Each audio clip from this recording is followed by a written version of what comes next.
తాకట్లో ఉన్న మీ బంగారం ఈ రోజు ఎంత ధర చేస్తుందో కొమ్మూరి గోల్డ్ వాళ్ళకి కాల్ చేసి ఫ్రీ గోల్డ్ కాస్ట్ చెక్ చేసి చెప్తారు.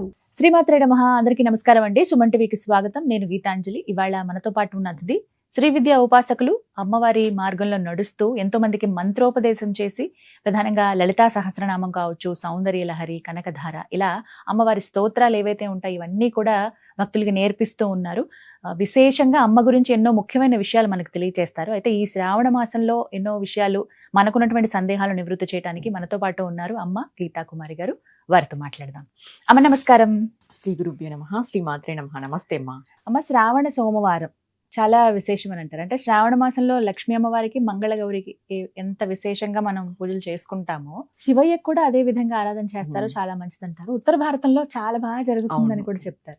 మరి నార్త్ సైడ్ బాగా చేసుకుంటారు. ఇక్కడ మనం ఎలా ఆచరించుకోవాలి ఈ 4 సోమవారాలు?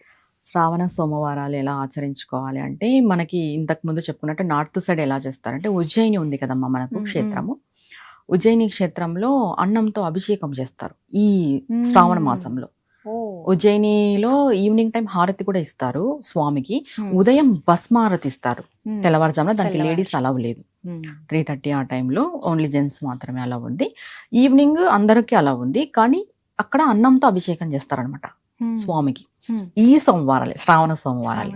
శ్రావణ సోమవారాలు చాలా విశేషంగా చేసుకుంటారు. ఇంకొకటి, శ్రావణ సోమవారం అంటే ఒకటి ఇక్కడ మనం గుర్తుపెట్టుకోవాల్సింది ఏంటంటే, లక్ష్మీనారాయణ మాసం అని మనకు తెలుసు. లక్ష్మీనారాయణ మాసం అంటే అది ఆటోమేటిక్ గా శివుడికి ప్రీతి మాత్రమే. ఇప్పుడు కార్తీక మాసం శివుడిది అంటాం మనం, కానీ కార్తీక దామోదరుడు అంటాం. దామోదర మాసం అది యాక్చువల్ గా, కానీ శివుడికి ఎక్కువ చేస్తాం.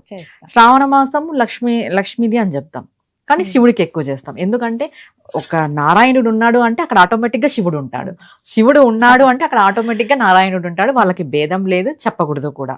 అలా ఈ శ్రావణ సోమవారాలు ఎలా ఆచరించాలి అంటే, ఆర్థికంగా ఫైనాన్షియల్ గా ఇబ్బంది ఉండే వాళ్ళకి, ఇది కంప్లీట్ గా ఫైనాన్షియల్ ప్రాబ్లం తొలగడానికి 4 సోమవారాలు. నేను ఇంతకు ముందు చెప్పినట్టుగా ఒకటే పూజనే, 4 సోమవారాలు కూడా ఒకటే పూజనే, ఒకటే సంకల్పమే. ఏం చేయాలి అంటే, సోమవారం రోజు ఉదయాన్నే లేసి తలంటు స్నానం చేసి ఉదయం నిత్య పూజ చేసుకొని సంకల్పం చెప్పుకోవాలి. మేం ప్రతి సోమవారం స్వామి నీ పూజ ఆచరిస్తాము ఈ శ్రావణ సోమవారాలు అని. అది ఎలా అంటే చెప్తాను. ఇప్పుడు ఈ సోమవారం ఉపవాసం ఉండాలా లేదా అనేది వాళ్ళ ఆరోగ్యరీత్యా ఉంటుంది. మౌనవ్రతం చేస్తే చాలా మంచిది. ఈ వ్రతం, ఈ పూజ చేసేటప్పుడు మౌనవ్రతం చాలా చాలా మంచిది. మీకు ఒకవేళ అవైలబిలిటీ ఉంటే చెయ్యండి, ఇంకా లేదు ఆఫీసులు, షెడ్యూల్, జాబ్స్ ఉంటాయి కాబట్టి ఇబ్బందికరమైన వాతావరణం అంటే ఏమి వద్దు. ప్రదోష టైంకి అంటే ఉదయం నిత్య పూజ చేసుకొని సాయంత్రం చేస్తేనే చాలా మంచిది ప్రదోష టైంలో. ఎందుకంటే స్వామికి ప్రదోష టైం ఇంపార్టెంట్ కాబట్టి, విశేషమైనది కాబట్టి ప్రదోష టైంలో చేసుకోవాలి. ఏంటి అంటే, వేడి అన్నం చేయాలి. అన్నం చేసిన తర్వాత అది కొంచెం ప్లేట్లో చల్లార్చి దాంట్లో నెయ్యి కలపాలి. నెయ్యి కలిపి దాంతో శివలింగం తయారు చేసుకోవాలి. లేదు మీ ఇంట్లో శివలింగం ఉంది అంటే దానిపైననే వేసి అచ్చుగా వేసుకోవచ్చు, ఇలా అయినా చేసుకోవచ్చు. లేదు అనంటే శివలింగం అయినా సపరేట్ గా చేసుకోవచ్చు. ఒకవేళ శివలింగం ఉన్నా సపరేట్ గా అన్నంతో శివలింగం చేసుకోవచ్చు. అన్నంతో శివలింగం చేసుకున్న తర్వాత అది ఎలా కనిపిస్తుంది అంటే, బాగా మనం భక్తి శ్రద్ధలతో చేసినప్పుడు ఆ అన్న శివలింగం స్ఫటికలింగం లాగా కనిపిస్తుంది. మీరు ఇది కూడా చేస్తే అర్థమవుతుంది, చేసే వాళ్ళకి తెలుస్తుంది. అది ఒక 2nd సోమవారం కానీ 3వ సోమవారం కానీ స్వామి యొక్క అనుగ్రహం ఉంది అంటే మీకే డౌట్ వస్తుంది, నేను అన్నంతో చేశానా లేకపోతే స్వామి వచ్చి కూర్చున్నాడా ఇక్కడని. ఖచ్చితంగా స్ఫటికలింగం లాగే కనిపిస్తుంది, అంత తెల్లగా కనిపిస్తుంది అనమాట. అది అప్పుడు మనకు తెలిసిపోతుంది స్వామి యొక్క అనుగ్రహం ఉంది అన్నట్టుగా. అలా అన్నంతో తయారు చేసుకోవాలి. అన్నంతో తయారు చేసుకున్న శివలింగానికి అష్టోత్తరం చేసుకోవాలి. అష్టోత్తరం మీరు కుదిరితే అన్నంతోనే చేసుకోండి, లేదు అనంటే భస్మంతో చేసుకోండి. విభూతితో అష్టోత్తరం చేసుకోవాలి. అన్నం పైన వేసేసేయండి విభూతి కూడా. అది మరి మీరు ఏం చేయాలని డౌట్ ఉంటుంది, అలానే పెట్టి నెక్స్ట్ డే దాన్ని మనం నదిలో వేసేయచ్చు. నదిలో చేపలు అవి ఇవి తింటుంటాయి కదా, దానిపైన మనం విభూతి తీసుకొని మనం ధారణ చేసుకోవాలి, మనం పెట్టుకోవాలి. ఈ అన్న శివలింగం మాత్రం నదిలో వేయాలి. ఇక్కడ చూడు 2 బెనిఫిట్స్ ఉంటాయి. ఏంటి అంటే, మనకి శివుడికి చేసిన పూజ ఒకటి, దాని తర్వాత దాన్ని మరుసటి రోజు మనం నదిలో వేస్తాం. చేపలకి మనం ఫుడ్ డొనేట్ చేసిన ఫలితం కూడా మనకు వస్తుంది. ఎందుకంటే ఎప్పుడైతే చేపలకి మనం ఏదైనా సమర్పిస్తూ ఉంటామో ఆర్థిక పరిస్థితిలో మెరుగుపడతాం. అది రెమెడీనే ఉంది. చేపలకి ఓ. మనం ఏదైనా సమర్పిస్తే కొంతమంది గోధుమ పిండి సమర్పిస్తారు, ఇలా ఇట్లా చెప్తుంటాం ముద్దలా మేము. చేస్తారు. ముద్దలా చేసి ఇప్పుడు అన్నం మనం సమర్పిస్తాం, చేపలు గ్రహిస్తాయి అన్నమాట దాన్ని. ఇలా 4 సోమవారాలు కూడా అన్నంతో చేసిన శివలింగాలను చేసి అష్టోత్తరం చదివి బిల్వాష్టం కానీ శివాష్టం కానీ ఏదైనా ఒక స్తోత్రాన్ని మీరు తీసుకోండి. లేదు మీకు చదివే టైం ఉంటే ఒక 2 స్తోత్రాలను తీసుకోండి, ఇబ్బంది ఏం లేదు. మీరు మొదటి సోమవారం ఏ అష్టోత్తరం చదివినారు, ఏ స్తోత్రాలు అయితే చదివినారో మిగతా వారాలు కూడా అవే చేయాలి. ఈ వారం ఒక స్తోత్రం, ఇంకో వారం ఇంకొక స్తోత్రం, అలా ఉండకూడదు. ఈ పూజ అంతా అయిపోయిన తర్వాత కంపల్సరీ 108 సార్లు పంచాక్షరి మంత్రం జపం చేయాలి. నమశివాయ మీరు ఓం కలుపుకోవద్దు, నమశివాయ పంచాక్షరి మంత్రం చేసుకుంటే చాలు. 108 సార్లు ఖచ్చితంగా చేయాలి ప్రతి సోమవారం కూడా.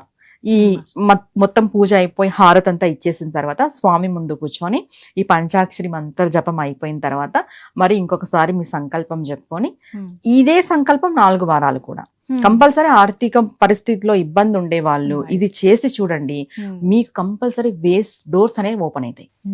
స్వామి ఒక అనుగ్రహం, అంటే ఐశ్వర్యం అనేది ఈశ్వర ఆధీనంలో ఉంటుంది అంటారు.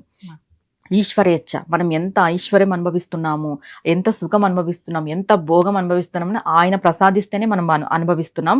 వీటన్నిటికీ కూడా అధిపతి ఈశ్వరుడే. కుబేరుడికే ఇచ్చాడంట అంత ధనాన్ని. మనం ఆయన అడిగితే ఇయ్యడా చెప్పు, ఖచ్చితంగా ఇస్తాడు. ఏమంటే మన కర్మ అనేది కొంచెం అడ్డుపడుతుంటుంది తప్ప ఆయన ఇచ్చేకి రెడీగా ఉంటాడు. అంటే ఎవరెవరు వచ్చి నన్ను అడుగుతారా శివ అని నేను ఇస్తాను నేను అనే ఇదితో ఉంటాడు స్వామి. అప్పుడు మనం ఈ పూజ చేసి ఒక సంకల్పం, మీ ఆర్థికంగా ఆర్థికంగానే బాగా పనిచేస్తుంది ఈ పూజ. ఆర్థిక ఇబ్బందులు ఉండే వాళ్ళకి, అప్పుల బాధలు ఉండే వాళ్ళకి, ఏవైనా మీకు బ్లాకేజెస్ ఉంటాయి కదా, అంటే మనీ ఇచ్చి రిటర్న్ రాకోకున్నట్టు ఉంటుంది కదా, అలాంటి వాళ్ళకి, మోసపోయిన వాళ్ళు ఉంటారు కొంతమంది.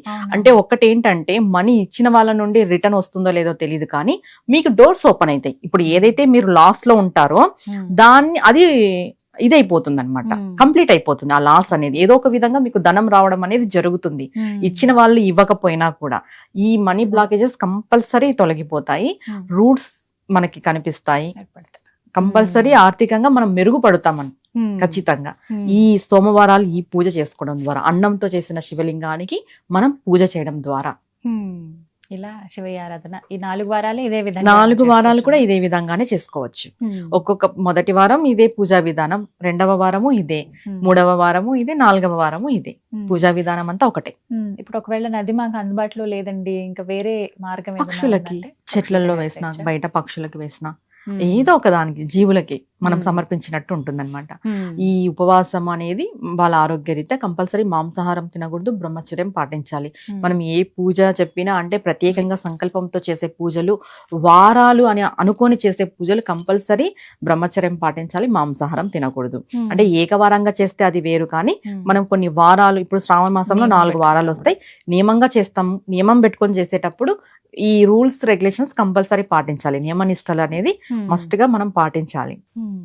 ఇలా ఈ విధంగా చక్కగా అలా చాలా మందికి ఇది ఒక సందేహం అయిపోయింది, ఇంట్లో శివలింగం పెట్టుకోవచ్చా పెట్టుకోకూడదా, ఉంటే ఏమవుతుందో, ఒకవేళ ఉంటే రోజు పూజ చేయాలా? అంటే శివలింగం పెట్టుకోవచ్చా అంటే పూర్వం అయితే ఎవరు అంటే మగవాళ్ళు చేసేవాళ్ళు కదా పూజ, మగవాళ్ళు చేసేవాళ్ళు కాబట్టి అప్పుడు శివారాధన, శివాభిషేకం చేసేటోళ్ళు.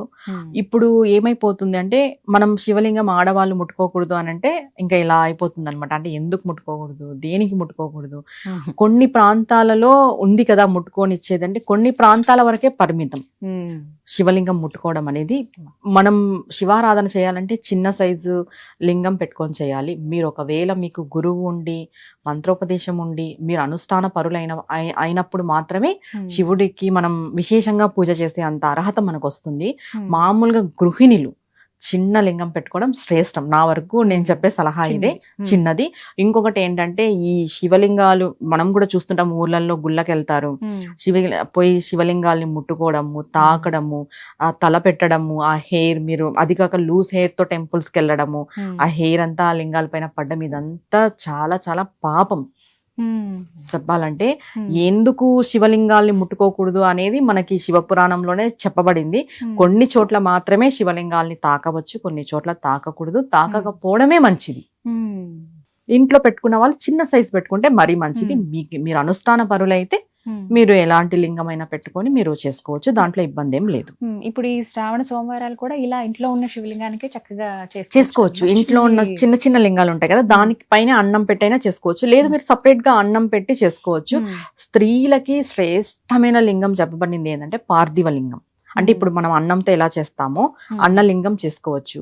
తర్వాత పార్థివ లింగం అంటే పుట్టమన్నుతో తయారు చేస్తాం, ఎందుకంటే సాక్షాత్తు పార్వతీదేవే చేసింది పుట్టమన్నుతో స్వయంగా తయారు చేసి. స్త్రీలు మీకు ఒకవేళ మేము శివలింగ ఆరాధన చేసుకోవాలంటే ఏమైనా డౌట్ ఉంది, కొంతమంది ముట్టుకోవచ్చు అంటున్నారు, కొంతమంది ముట్టుకోకూడదు అనుకుంటున్నారంటే ప్రతి సోమవారం పార్థివ లింగం చేసి చేయండి. అసలు ఇంకా అది వేరే లెవెల్ గా ఉంటది పూజ కూడా, ఎందుకంటే సాక్షాత్తు పార్వతీదేవే చేసింది కాబట్టి దానికి ఎటువంటి నియమం లేదు, ముట్టుకోవచ్చా ముట్టుకోకూడదు అనేది ఏం లేదు. పార్థివ లింగం అనేది శ్రేష్టమైనది, పుట్టమన్నుతో తయారు చేసే లింగం. ప్రతి వారము కూడా ఆ లింగానికి చేసుకోవచ్చు, ఏ ఇబ్బంది లేదు. అంటే కొంతమంది శివభక్తులు ఉంటారు కదా, స్త్రీలు అంటే గృహిణులు, సాధారణ గృహిణులు, మీకు ఒకవేళ గురువు ఉండి అనుష్ఠానం ఉండి ఉంటే అది వేరు, వాళ్ళు చేసుకోవచ్చు, ఇబ్బంది ఏం లేదు. వాళ్ళకి నియమాలు వేరుంటాయి, వాళ్ళ గురువు చెప్తారు కాబట్టి. అలా చక్కగా సందేహం అయితే తీర్చారమ్మా, ధన్యవాదాలు. నమస్తే అమ్మా.